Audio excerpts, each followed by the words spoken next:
Hi, everyone. Thank you for coming today and joining us on this webinar. I have here our wonderful guests here, Daniel Almonacid with Biome Makers and Lance Gunderson with Region Ag Labs. Today, we will be talking about the complementary tools that we offer and how they can work together to provide better insight into soil health.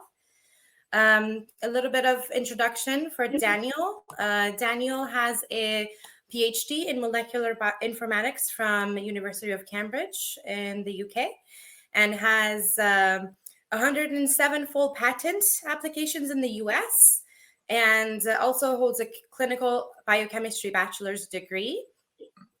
He is the third most prolific inventor in the microbiome field. So we are very honored to have him on the team and on this call.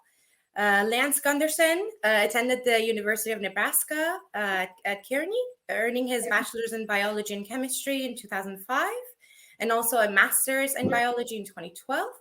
He is currently pursuing a doctoral degree in agronomy, and he's focused on soil microbial ecology and soil health. So at first, we will have Daniel speak about 20 minutes about the solution that Biome Makers offers, namely BeCrop, one of the solutions that we offer. And the second 20 minutes will be Lance Gunderson going over the Haney Test, which is primarily what they do. And we will have 10 minutes of Q&A at the end. We are not able to go over time, so we will have to finish on time. So with that said, Daniel, please take it away. Thank you, Ava, for that introduction. Let me share my screen.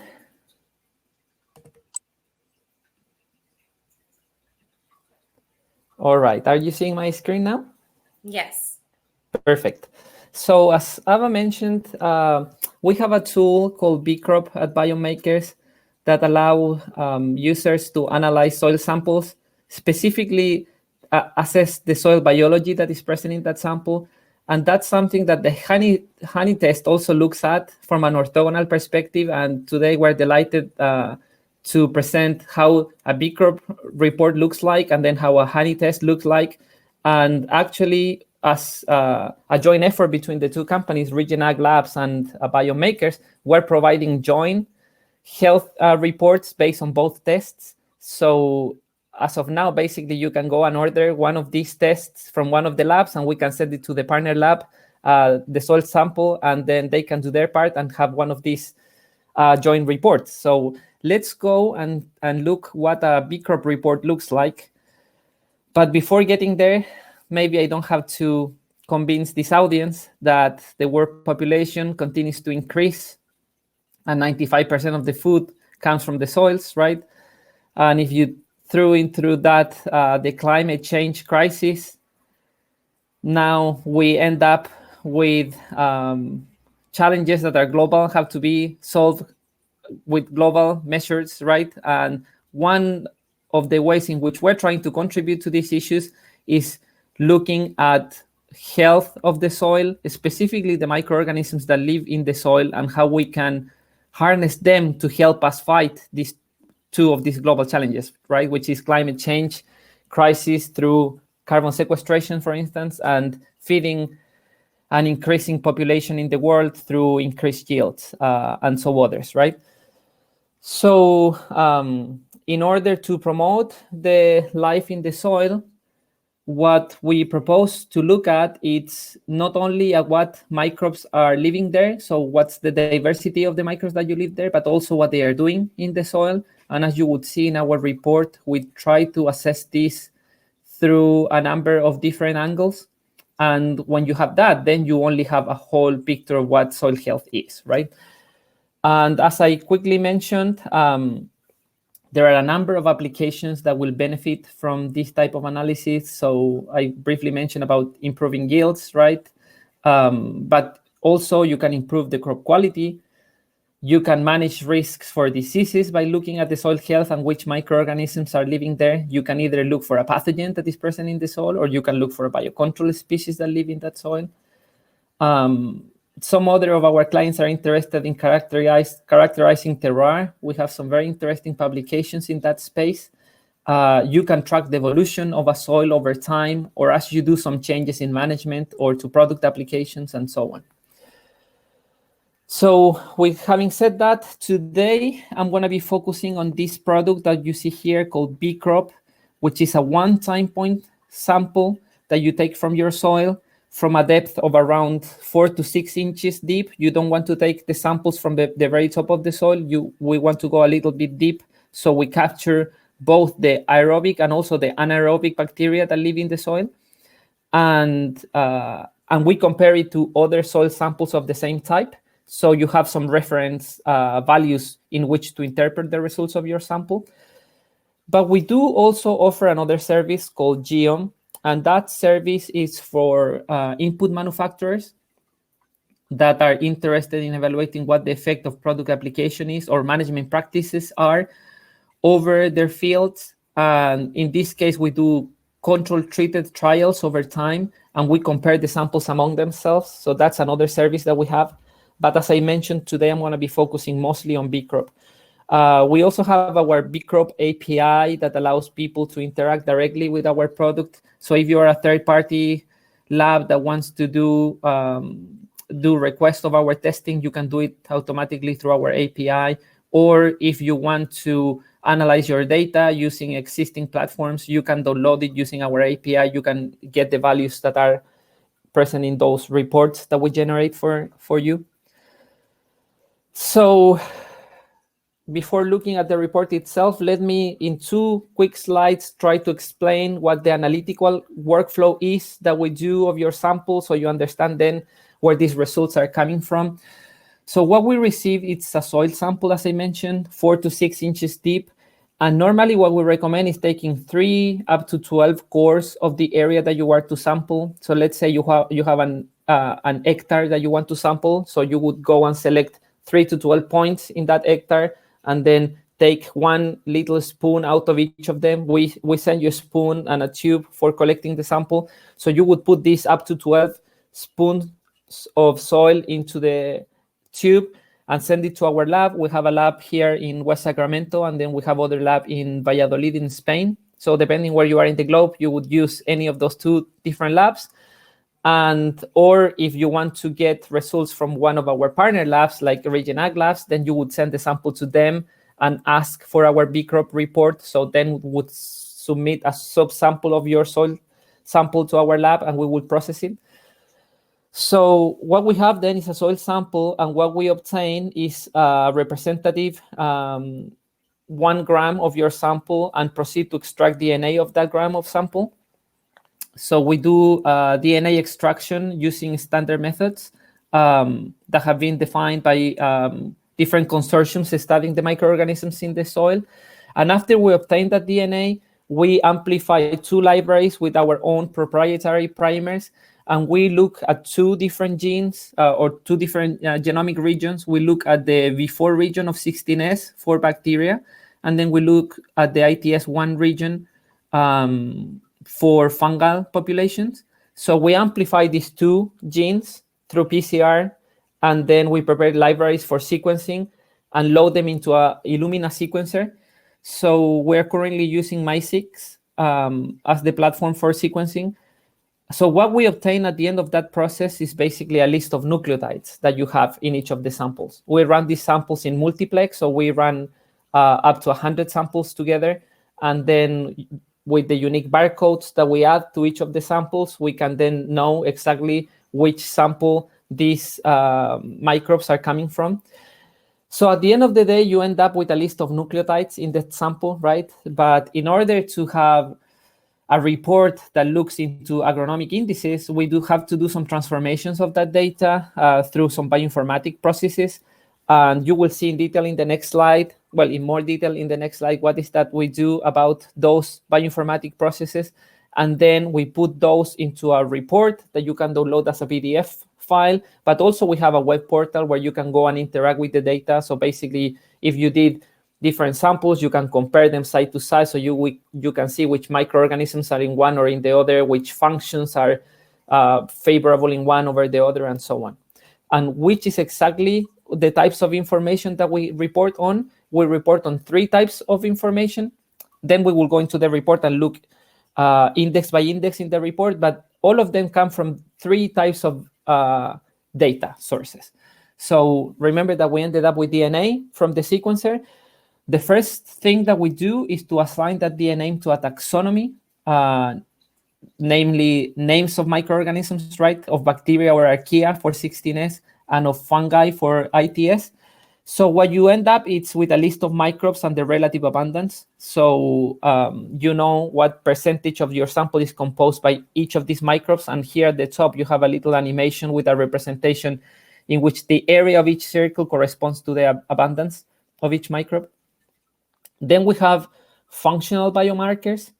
And the functional biomarkers are in different categories, as you will see in the next slides. But in a nutshell, macro and micronutrients, metabolic pathway. So we're not looking at nitrogen, phosphorus in the soil. We're looking at what the microbes are doing with that nitrogen and that phosphorus. Then we look at hormones being produced by microbes in the soil, stress sensing and tolerance molecules that are produced by microbes in the soil, and finally, biocontrol activity. So do you have nematicide agents, bactericide agents, and so on.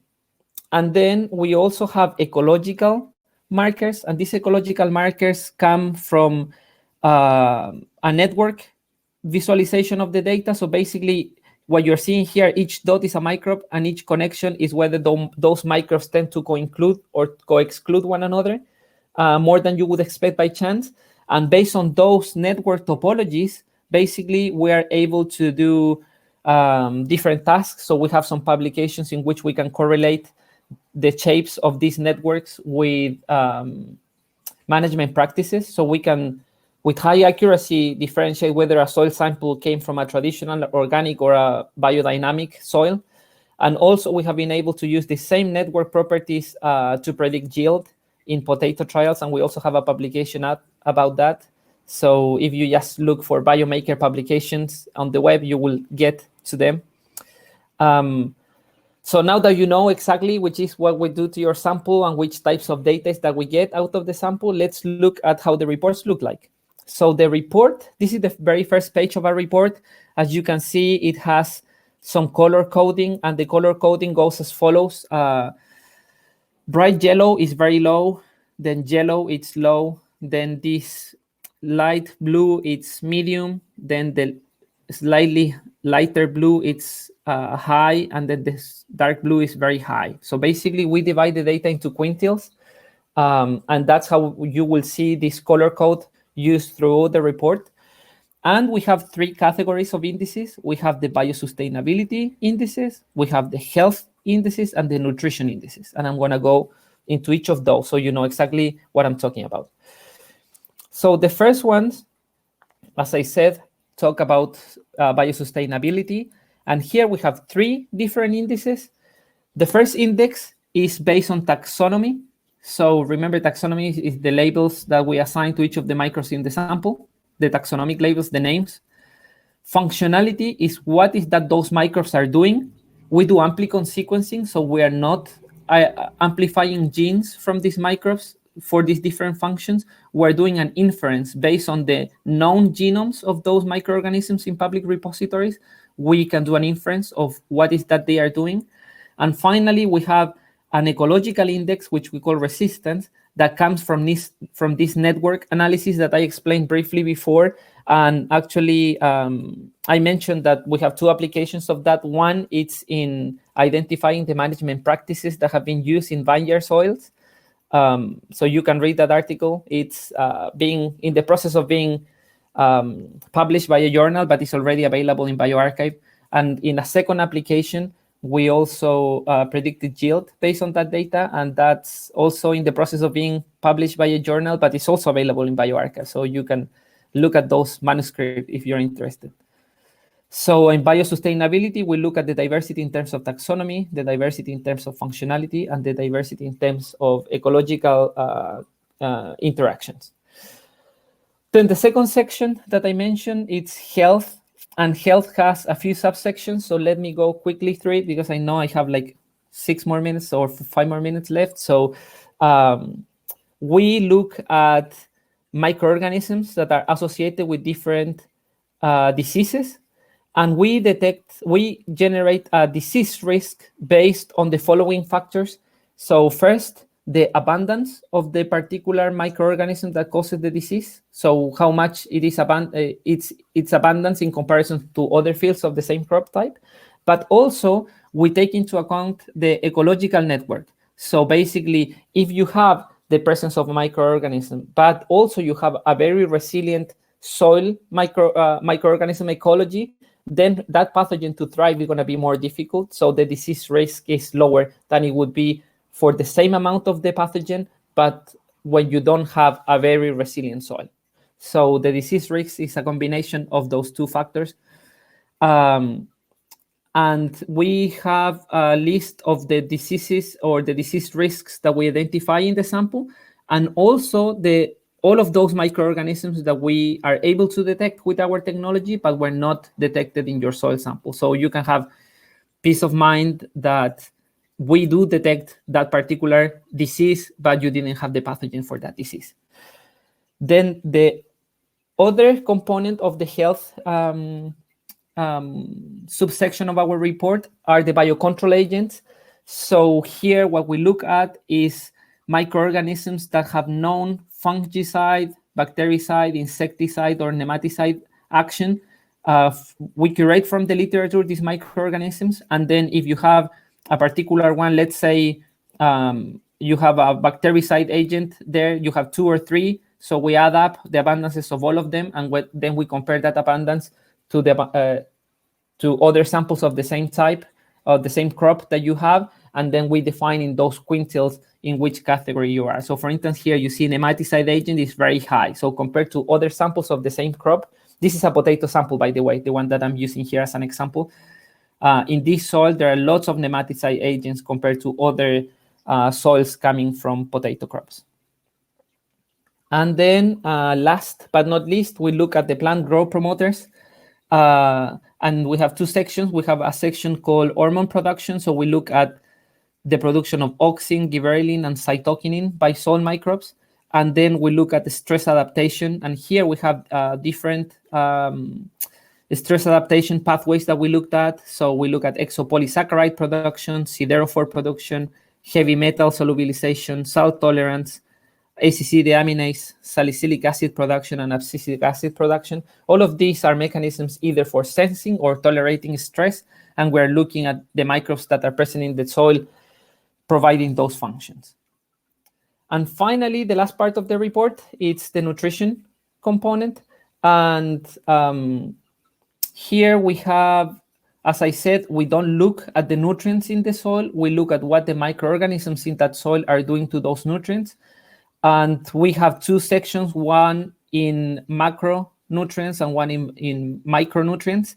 And for macronutrients, we also incorporate carbon. And within carbon, we have different categories. As I mentioned at the beginning, for instance, one of the questions that our clients are trying to address is my soil sequestering more carbon, and so on. So here you will have detailed information about processes that are either providing processes that where the bacteria and fungi in the soil are either consuming that carbon or they are making it available in different forms for the soil.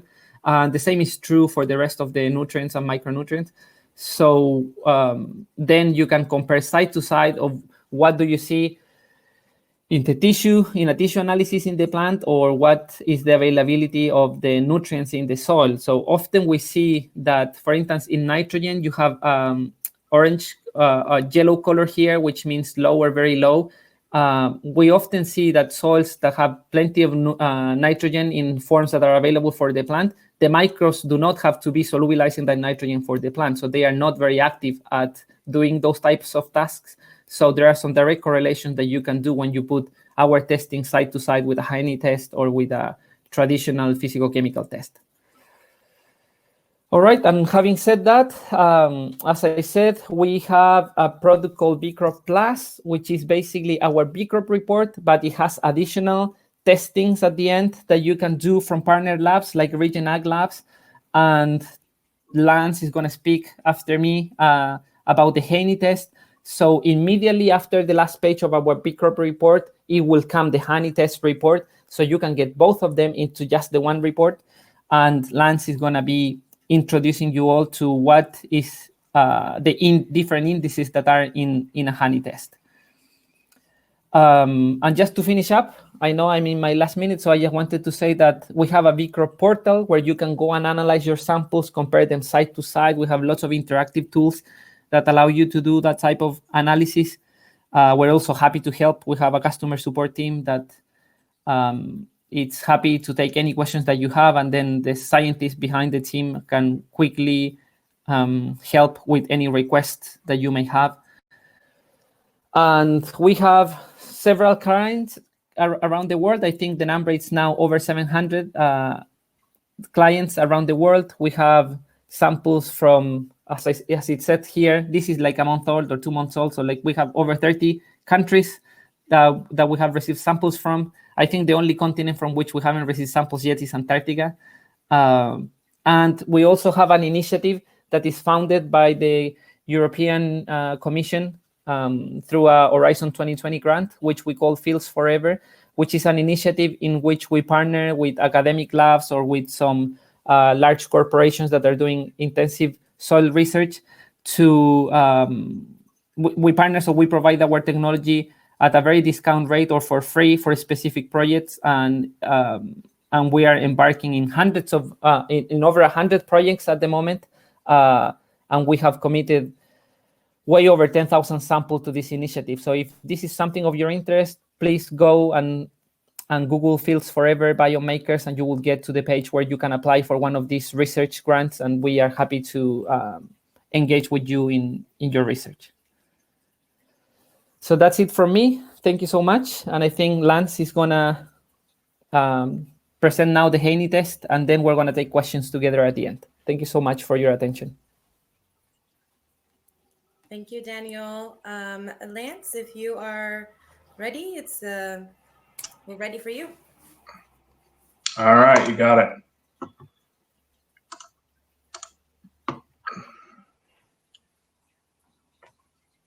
Okay, everybody see that? Yes. Okay, perfect. So I want to thank everybody for being here today, and also thank you, Ava, for having me be a part of this. We're pretty excited about the potential for trying to bring some of these tools together because I think, as most of us have probably found out or discussed before, soil health is a very complex complex black box of things we're trying to figure out. And so it often takes a lot of different tools to kind of come together to get us a better picture. So I'm going to discuss one of these. And the one I'm going to talk about today is the Haney Test. And when I give talks about the Haney Test, it's usually somewhere in the neighborhood of 2 hours. And so we're going to try to condense this down into 20 minutes. But we're going to do our best, and we'll talk about how these are kind of integrated together. So the first thing I want to highlight is that most laboratories, when I say we follow a traditional approach to soil testing, most of these soil tests are focused almost entirely on plant available NPK. We can go beyond NPK. I mean, we can include sulfur and zinc and all those things, but we have quote unquote plant available nutrients. We measure soil pH and we measure organic matter. And basically we try to put all that information together and provide fertility recommendations to produce a crop. And the big problem with this is that it's focused almost entirely on fertility, soil fertility and plant requirements, but we really lack the understanding and the focus of soil biology. And so one of the things that we try to do with the Haney Test approach is that we want to provide a more integrated soil test that takes some of these things into account. So we're still going to focus on nutrients. I mean, we're still going to have to measure nutrients. So at the top here, these are not listed in order of importance, but we're still going to talk about soil nitrogen, phosphorus, potassium, etc. We're also going to talk about different pools or different categories of nitrogen and phosphorus. So we're going to talk about organic nitrogen and phosphorus. Anytime I say the word organic, a lot of people associate that directly with organic farming, but that's not really what I'm referring to. I'm talking about nitrogen that is in a form other than nitrate and ammonium. So normally on conventional soil tests, we only focus on nitrate, seldomly ammonium, and that's about it. We're also going to talk about microbial biomass. This is there are a lot of ways to kind of measure microbial biomass. There's going to be a part of that in this test. We're going to look at water extractable carbon. Water extractable carbon is very different than total carbon, and we'll talk more about that as we move forward. And then we're going to talk about this carbon-nitrogen balance and why that's important when it comes to microbial function and what they're doing. So the first thing I'm going to kind of talk about briefly is the soil NPK, the fertility side of this test. So this test has multiple things being run at one time. It's kind of got three main legs, and this is one of them. So the idea behind almost every soil test that's out there is that when you send a soil sample to a laboratory, we're going to take that soil and we're going to expose it to different chemistries in the lab. And based on those chemistries, we're going to pull various nutrients out of the soil and we're going to analyze for those. And so the question always becomes, what chemistry is the right chemistry to pull those nutrients out of the soil?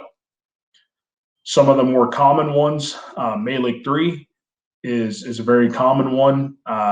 Bray, 1 or 2, Olson, ammonium acetate, et cetera, et cetera, et cetera. So for this test, the idea behind this extract that Dr. Haney put together was we're going to use organic acids that mimic natural soil solution. Now, these organic acids listed here at the bottom part of the screen, malic acid, oxalic acid, and citric acid, are 3 of the most commonly produced acids that plants make. And plants make these and leak them out into the root or through the roots into the soil. So these acids, and there are many, many others, make up the root exudates that go out into the soil. Now, plants are doing that for a couple of reasons. Partially, these acids affect the soil pH on a micro scale right around the interaction between the roots and the soil. That helps solubilize certain nutrients like zinc and phosphorus to allow them to come into the plant. The other thing these organic acids do is they act as a food source to the microbes. These are very simple, relatively simple compounds. They're obviously carbon laden. The microbes want the carbon. So this becomes a trading system. So we are trying to mimic that process with this soil extract. And on this extract, we're going to measure all these things you see listed here. So you see a lot of the very common things: nitrate, ammonium, phosphate, potassium, etc.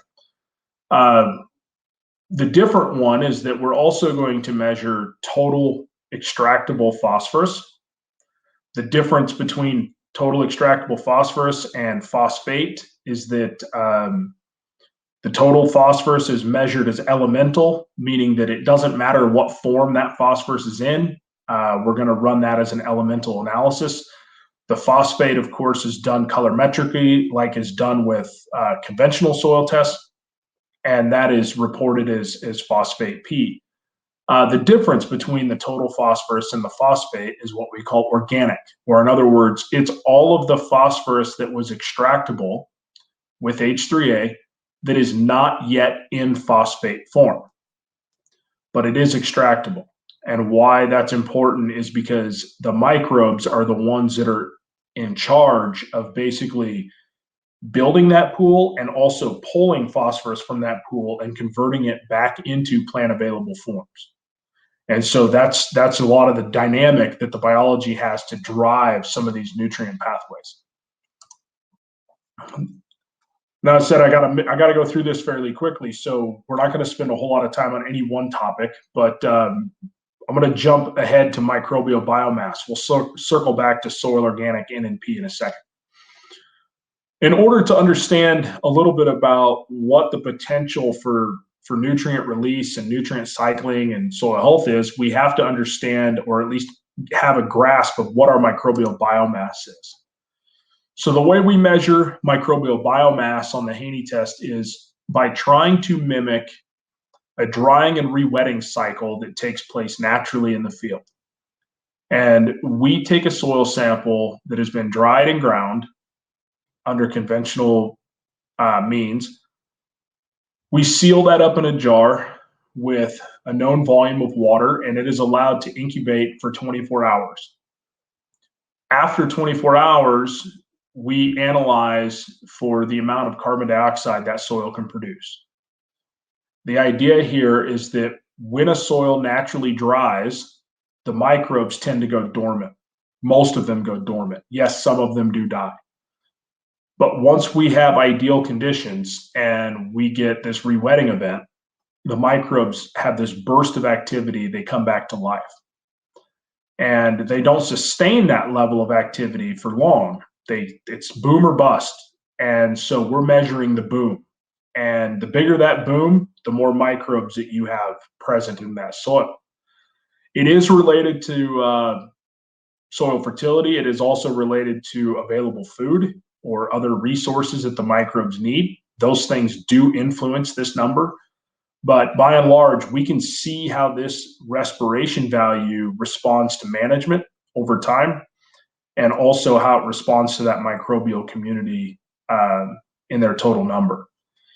We use this as a foundational piece of the Haney test that goes into a lot of the calculations and a lot of the understanding surrounding a lot of the other numbers. So this is a very wordy table. Don't worry, I can give this to anybody who wants to see it. But this is just an idea of what kind of information you can get just from this respiration number.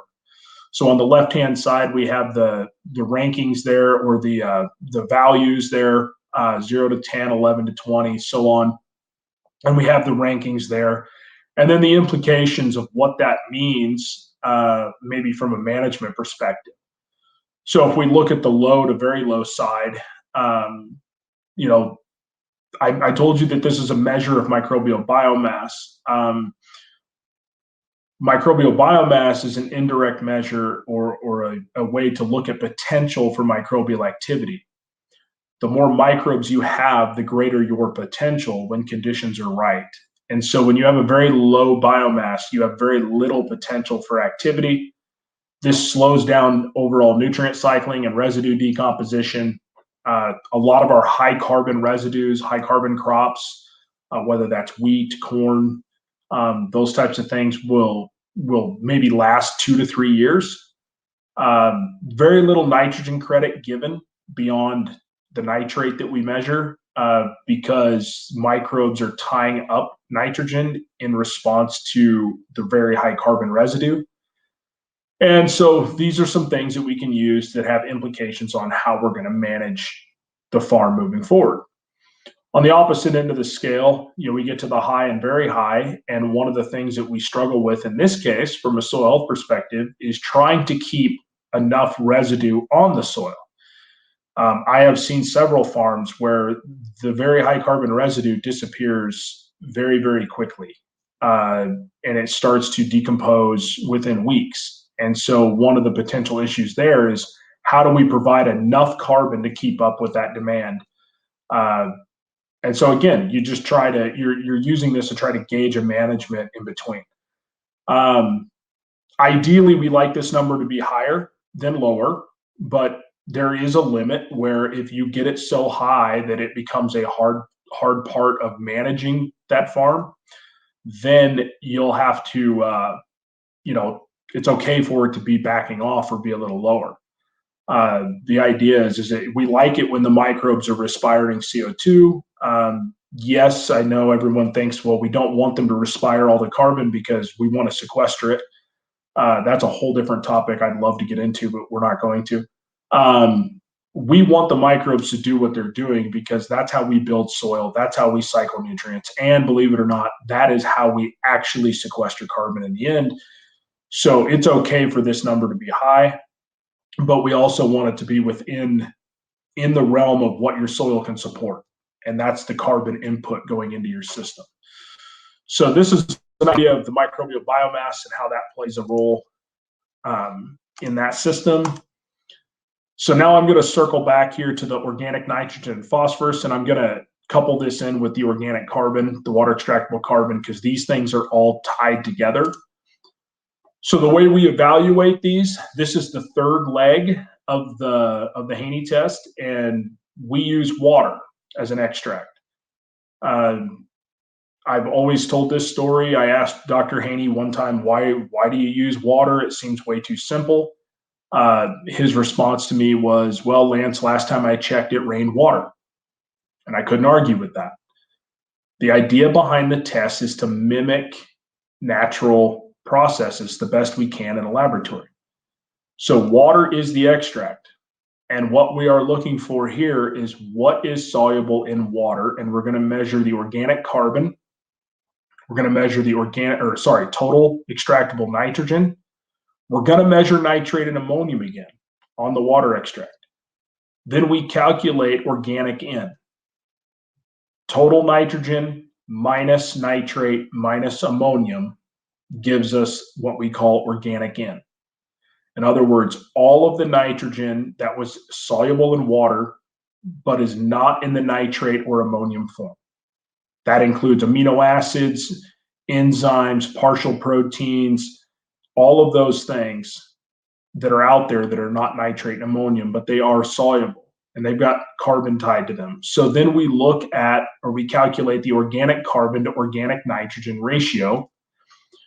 We use the ratio, the amount of organic N present, and your microbial biomass, the respiration number, to calculate an organic nitrogen release.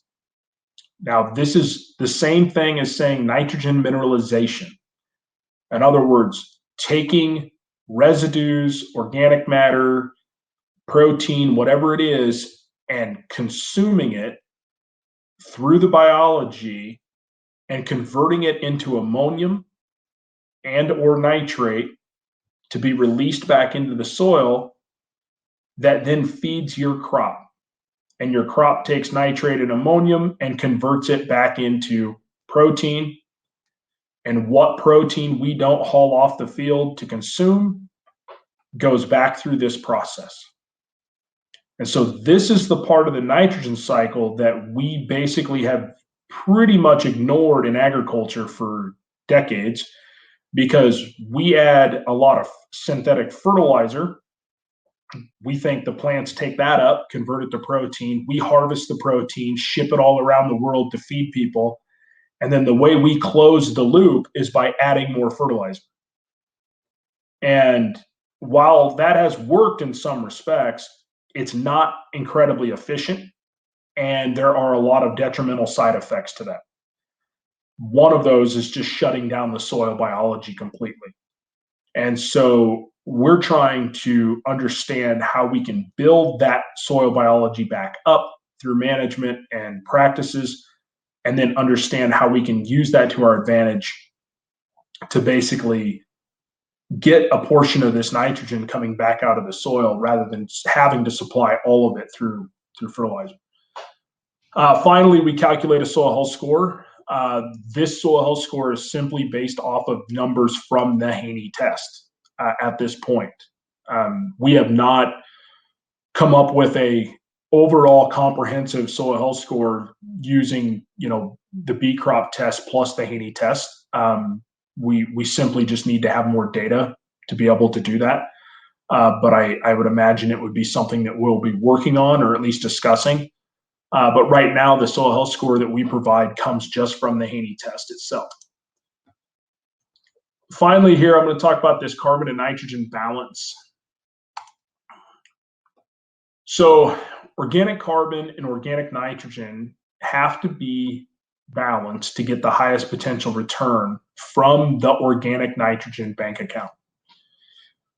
when we take nitrate and ammonium and convert it to protein, we're basically locking it up temporarily in a form that the plants can't use once it's back into the soil.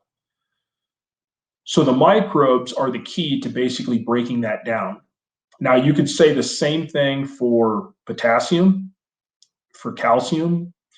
Now, those things aren't in protein, but they get pulled into plant tissues. Those residues that are on the soil surface, those minerals have to be released. Sometimes they are able to leach out of the residue. Other times we have to do decomposition to break those things down and get that stuff released. So when the carbon to nitrogen ratio on the Haney test is above 20:1, means 20 times more carbon than organic nitrogen, you get no credit for in-mineralization. In other words, the microbes are going to tie up nitrogen. This is what we've seen in a lot of cropping systems. High carbon crops, over and over and over again, a lot of synthetic nitrogen. We put nitrogen on, and we have to put on 1.5 or 2 times more than what the crop really needs. And a lot of people who support that say, well, you have to because, you know, some of it we lose to the atmosphere, some of it we lose to leaching. Really, a lot of it gets lost to the microbes. They tie it up. They take part of it in, and they use it to get at carbon that is supposed to be locked up in your soil. We call that soil organic matter. But they're going to use that nitrogen to break down high carbon residues, or they're going to use it to access soil organic matter because they're starving to death most of the time. Ideally, we want to get this ratio down between 8:1 and 15:1. And we'd like to think about this like trying to balance a diet. If we get below 8:1, we don't have enough carbon, and carbon is the energy to drive the work. However, if we get above that 15:1 or start to creep up to 20:1, we have all the energy in the world, but we don't have the proper nutrition for the microbes to do the work. So I always tell somebody it's kind of like you can take a multivitamin and get all the minerals and nutrients you need for the day, but you can't survive on multivitamins alone because you got to have the energy, you got to consume carbon, right? But at the same time, I can't consume sugar all day long and nothing else because I don't have the adequate nutrition. And so it's trying to balance the two out between energy and nutrition. When we balance this ratio, the microbes start to release nutrients back to the plant. This is what helps start these pathways that the BeCrop test is looking for. You still have to have the right microbes. And that's where the BeCrop test is going to tell you which of these pathways is shut down, which organisms are there that allow these pathways to happen. The Haney test is showing you what is your environment like in the soil. Is your environment going to be conducive to help you get these pathways open? So you can have the right microbes, but if your environment is completely thrown off, the pathways aren't going to open. Or vice versa, you can have the ecosystem, you can have the microbiome set up correctly, or the habitat set up correctly through management.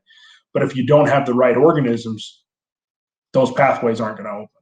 And so this is where you can really tie these two together. So here again is another one of these types of charts. You've got your ratio result, your ranking, and then we've got your nitrogen implications. We focus on nitrogen for this example, but this is true of most of these nutrients. And then, of course, the management needs. The management needs are simply, these are very general, vague. There are countless other examples that you could put in here depending on what you're doing. But ideally, we want to balance this ratio first, and then we want to figure out where we can go from there. So anyway, you can see that. Again, I can share that with anybody who wants to see it. I'm not going to go through that whole thing because I know we're crunched for time a little bit. This is an example of what the Haney Test report looks like from Regen Ag Lab. So this is an example. There's a lot of numbers on this report. There's a lot of boxes, but we've tried to lay this thing out to where we group all of the nitrogen things together. So we have the H3A extract nitrate and ammonium. We add them together, you get inorganic nitrogen. Here you have the water extractable, total nitrogen, organic. Here you've got a ratio between the organic and inorganic. The release, the reserve, all of these different things. We do the same thing for phosphorus. You'll notice on this Haney test, you still receive a soil pH, you still receive soluble salts or EC, organic matter. Those things are all included. Then you get the rest of the fertility numbers. And then, of course, here's your soil health numbers down here on the third line with soil respiration, organic carbon, percent MAC, which we didn't talk about, carbon to nitrogen ratio, soil health score. So there's a lot of numbers on this report. We are able to provide fertility recommendations. If we're provided a crop type and a yield goal, we're able to do that.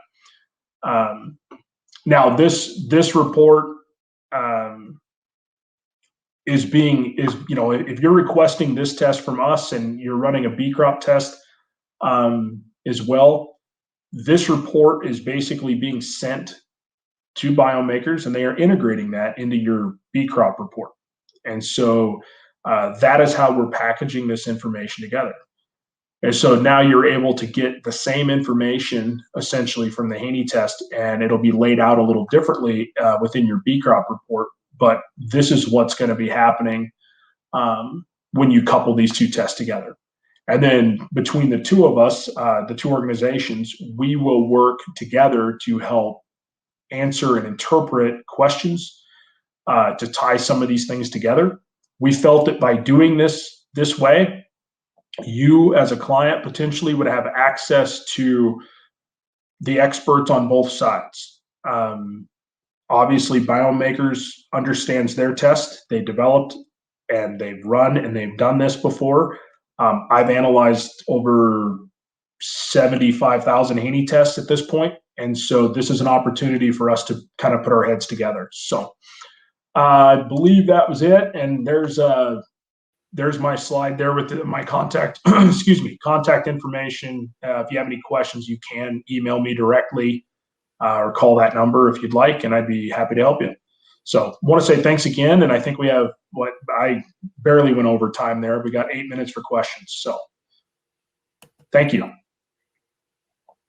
Thank you so much, both Lance and Daniel, for your great presentations. We are very excited about working together and adding the biological and chemical layers together to a more comprehensive test for soil health. So appreciate you both. So with that, we have a few questions. We have, I will go over the questions that were posted as questions first. And I'm sorry if that's out of order with some people who have posted questions in the chat, but I will try to get to as many of them as we can. The first question we have is, why have some labs do not do Haney test anymore? Because it has not been showing consistent soil and nutrient responses. Yeah, that's a really good question. So I would actually first say that there are only 2 labs that actually run the Haney test. There are a lot of labs that run a test and they call it the Haney test, but they're not actually running the Haney test.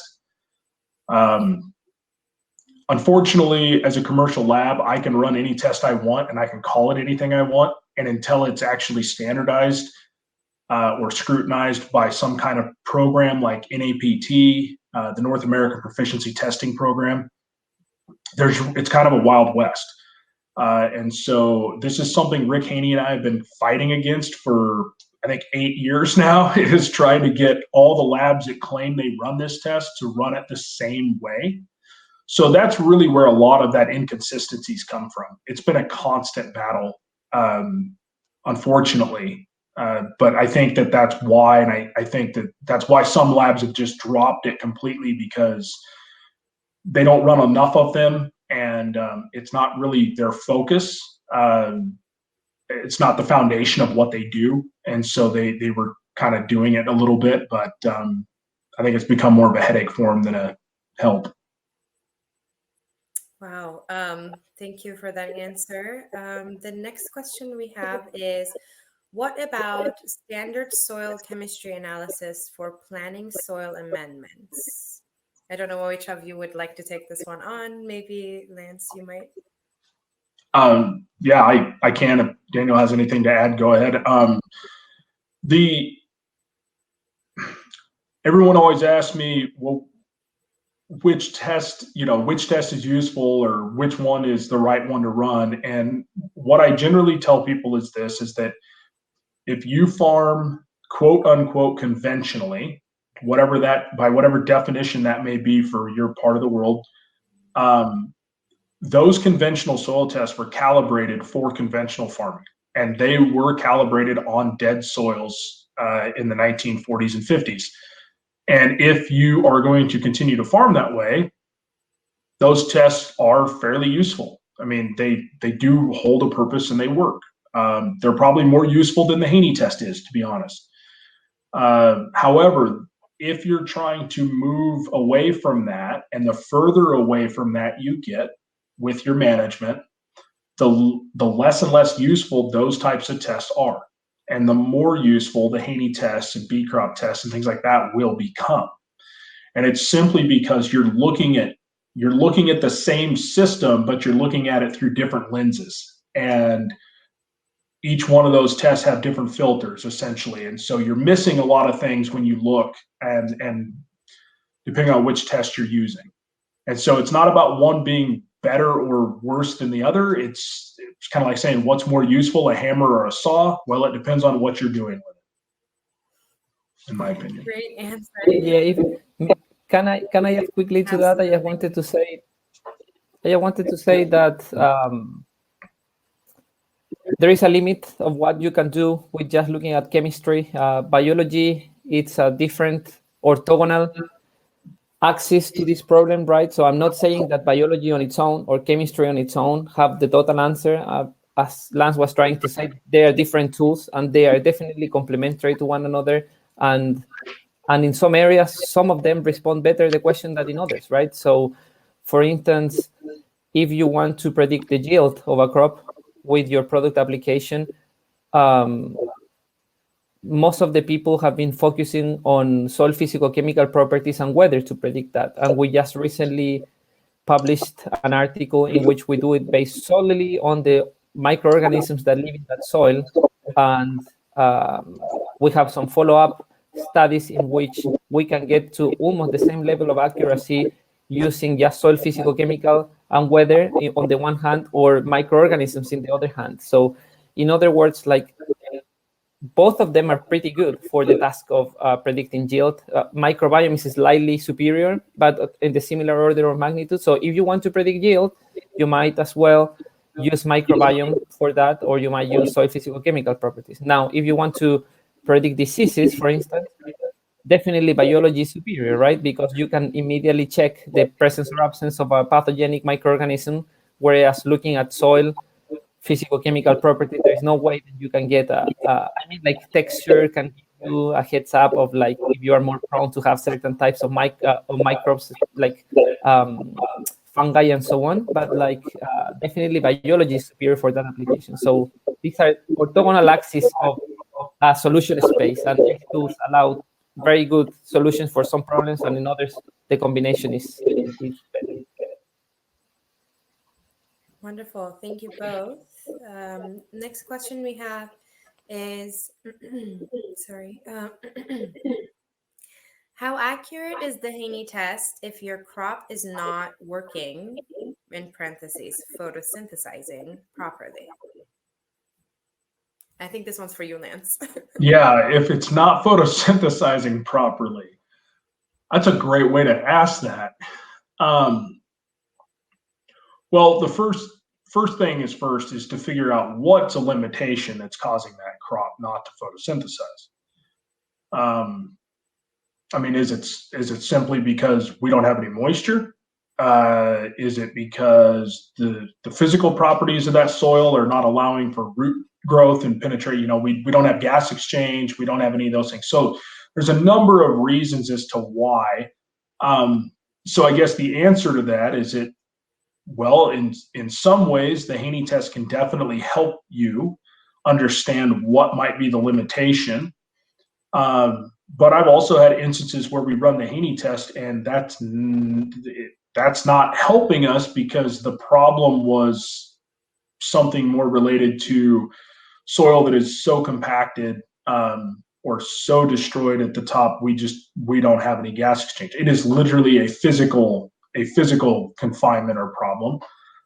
We've also seen where excessively high soluble salts, EC, whether it's a saline seep or an old fertilizer spill site, those types of things, those things limit biology. The Haney test will show you that. We can have wonderful organic matter, wonderful carbon numbers, and then all of a sudden the respiration is nothing, single digits. And so there's times it's very helpful and there's times it's not. Typically the way we figure that out is we just have a discussion. You tell me what you're seeing, what you're not seeing, and we try to pick the best test based on that. Wonderful. Thank you. And we are at time at the moment. And I know, Daniel, you have another engagement. There is a really good question that I hope, Lance, if you can stick around for just another minute or two to answer that would be great. Again, thank you, Daniel, for your presentation, and best of luck with your next one. And thank you so much. Thank you. And so this question is, could you provide a real example on how both analyses could benefit from each other? For example, in the cycling of organic forms of phosphorus in the soil. Okay, can you repeat the first part of that? Yes. So the question is, could you provide a real example on how both analyses could benefit from each other? For example, in the cycling of organic forms of phosphorus in the soil. Okay.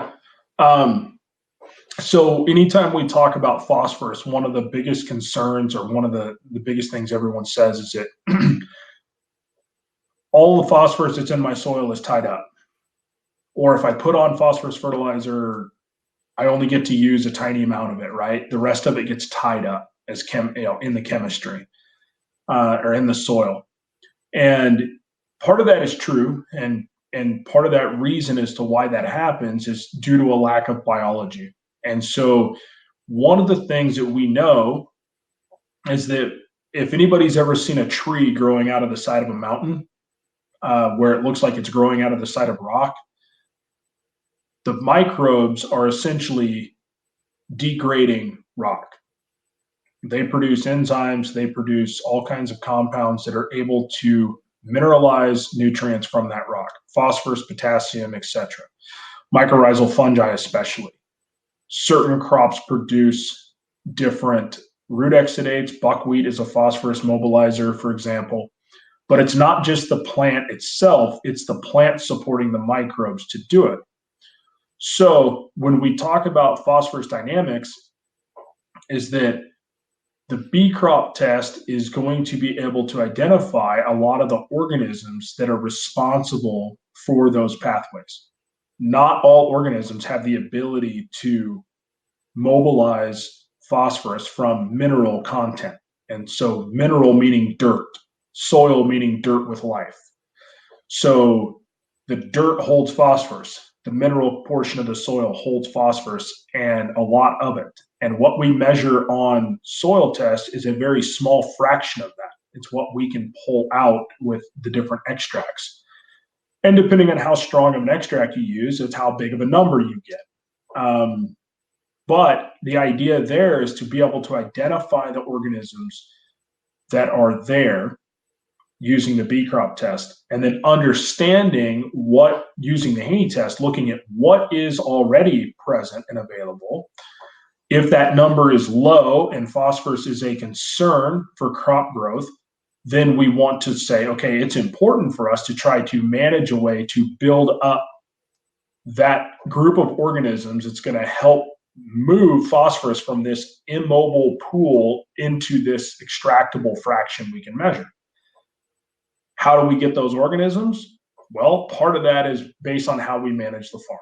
And so if we know mycorrhizal fungi do that, and we know that mycorrhizal fungi do not like tillage and they do not like fallow rest periods, then the suggestion would be we need to reduce fallow, and we need to eliminate tillage if we want to do that. We can also introduce other species of crops in that are going to help support those organisms and speed that process up. I mentioned buckwheat earlier as an example. So there's an idea where you can take that information on both sides and get a little better understanding of where the nutrient load is. One of the other tests we offer I didn't talk about today is what's called a total nutrient digest, and that actually measures all of the phosphorus in your soil to the depth you sample. And so that's even different than just extractable total phosphorus, which is different than extractable phosphate. So think of the total nutrient digest as like your total net worth.